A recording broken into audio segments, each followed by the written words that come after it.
Bonjour, je m'appelle Jean-Jacques Nantel.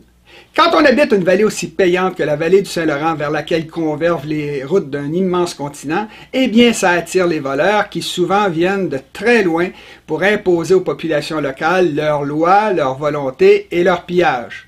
Et c'est pour empêcher qu'on ne les vole que les habitants d'un pays ont ordinairement une armée pour les défendre.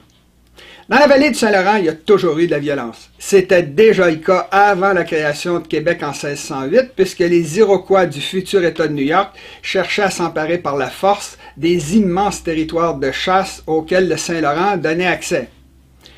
Comme il y avait alors un équilibre des forces sur le continent, Champlain a facilement pu installer sa colonie commerciale à Québec, tout simplement en offrant aux tribus locales de les aider dans leur lutte contre les Iroquois, ce qu'il a fait dès 1609.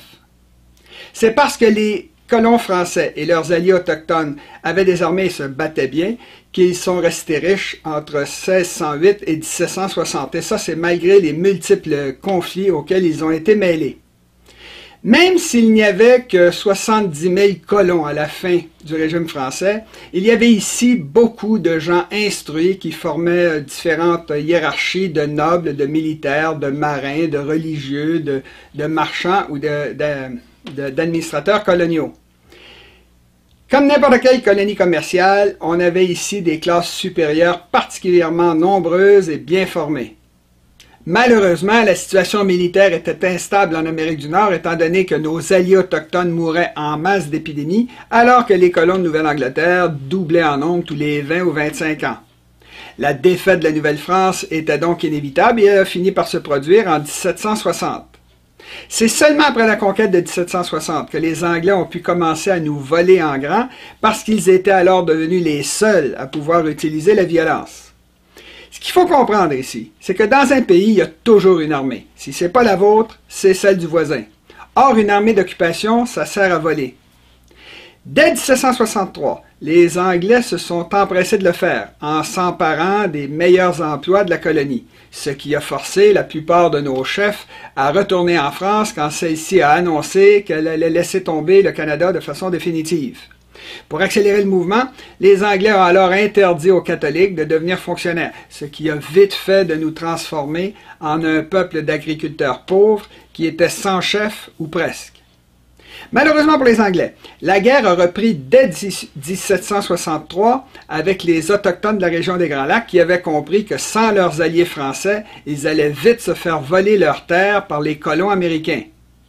Comme l'Angleterre voyait qu'elle était en position de faiblesse, elle a alors fait comme d'habitude, elle a gagné du temps en faisant des concessions tout en se disant qu'elle pourrait recommencer à voler en grand dès que la paix serait revenue. C'est pour ça que les Anglais ont fait la proclamation royale de 1763 qui calmait les Autochtones en interdisant toute colonisation blanche à l'ouest des Appalaches et qui rassurait les Québécois en leur promettant que leurs droits et leurs coutumes seraient respectés. Si les Anglais ont alors fait la gaffe d'interdire la conquête de l'Ouest, c'était parce que c'était des Européens qui n'avaient absolument rien compris à la géopolitique du continent.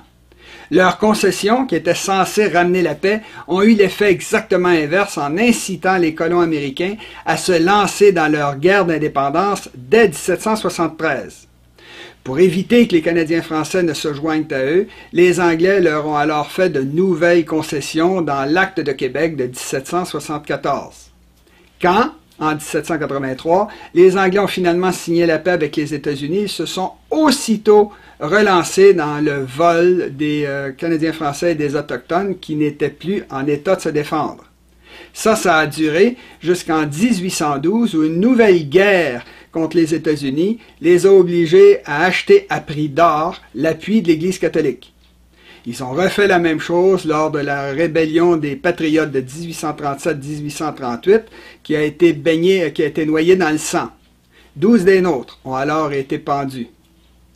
Comme vous pouvez le constater ici, cette tactique qui consistait à diviser le peuple québécois en faisant des concessions quand il était sur le point de se révolter pour ensuite l'écraser brutalement a été utilisée jusqu'à nos jours. Quand par contre les Québécois obéissaient à leurs lois ou croyaient à leurs promesses, les Anglais n'avaient qu'à les réinterpréter en leur faveur dès qu'ils avaient obtenu ce qu'ils voulaient. C'est arrivé après l'élection de Mackenzie King de 1940, au cours de laquelle il avait promis aux Québécois qu'il ne leur imposerait pas la conscription pour, une fois élu, faire un référendum à travers le Canada pour le relever de la promesse faite aux seuls Québécois. Pierre Elliott Trudeau a fait la même chose 6 jours avant le référendum de 1980, quand il a promis des changements aux Québécois s'ils votaient non pour, quelques mois plus tard, voler le droit de veto du Québec avec l'appui unanime du Canada anglais. À peu près la même chose s'est produite avec la manifestation d'amour qui a eu lieu la veille du référendum de 1995, un amour débordant qui s'est transformé en menace de partition tout de suite après la victoire du non. Dans les cas où le fédéral voulait nuire à des Québécois alors que la loi canadienne l'interdisait, ces agents commettaient tout simplement des crimes. Ce comportement criminel de l'État canadien ne date pas d'hier, puisque dès 1763, le général Jeffrey Amherst recommandait d'exterminer les Autochtones en leur distribuant des couvertures contaminées avec de la variole. Cette mentalité ethnocidaire était encore bien vivante en 1969 quand le gouvernement fédéral a fait connaître son intention de détruire les peuples autochtones et leur culture en abolissant leurs réserves. Quant au peuple québécois, il a été ouvertement recommandé de le détruire dans toutes sortes de rapports officiels, dont le très méprisant rapport Durham. Si ça vous intéresse, vous n'avez qu'à immobiliser l'image pour pouvoir lire quelques extraits de ce célèbre rapport. Pour réussir ce nouvel ethnocide, les Anglais ont tout fait depuis 1760 pour faire de nous un peuple d'ignorants, pour ensuite prétendre, et ça c'est jusqu'à aujourd'hui, que c'était de la faute de l'Église catholique. Je suis désolé, mais avant 1760, c'était le même pays, le même peuple et la même Église catholique et nous étions instruits et riches. Pour nos ancêtres, l'aspect le plus irritant du racisme systémique auquel ils étaient soumis, c'est qu'ils devaient supporter le mépris des petits boss que les Canadiens anglais leur imposaient, des petits boss qui étaient d'autant plus insultants qu'ils se savaient souvent inférieurs à ceux à qui ils donnaient des ordres. C'était du petit caporalisme de bas étage. Pour nous affaiblir encore plus, les Anglais se sont toujours arrangés pour réduire à presque rien notre puissance politique.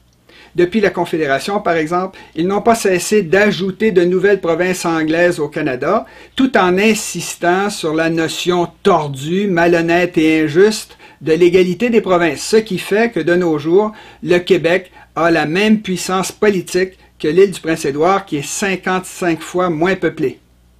Tout ce racisme systémique a eu d'énormes conséquences. Rendez-vous compte, si on fait l'hypothèse raisonnable que 12 millions de Québécois ont existé depuis 1760 et qu'ils ont vécu en moyenne 50 ans, on peut calculer qu'au total, les Québécois ont vécu des centaines de milliards de jours de pauvreté sans l'avoir aucunement mérité. C'est pas une métaphore, c'est un fait brut. C'est ce qu'ont fait les Anglais dans tous les pays qu'ils ont colonisés.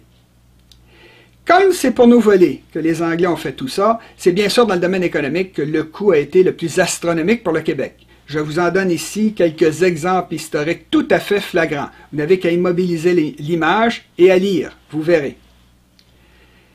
Si, de nos jours, le gouvernement fédéral admet que le Québécois moyen gagne 4 000 $ de moins chaque année que le Canadien moyen, alors que nous détenons, par notre seule présence, la seule voie d'entrée importante de sens est-ouest du continent le plus riche du monde, c'est bien sûr parce que nous avons subi du racisme systémique depuis un quart de millénaire.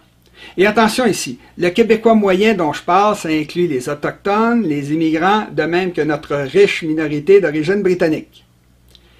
Un dernier détail. Si je fais toutes ces vidéos pour montrer que l'indépendance du Québec sera une affaire payante, c'est parce que je m'attends à ce que chacun d'entre vous s'en serve pour convaincre ses proches. Si nous ne faisons pas ça systématiquement, nous allons continuer à perdre éternellement. Je compte sur vous. À la prochaine.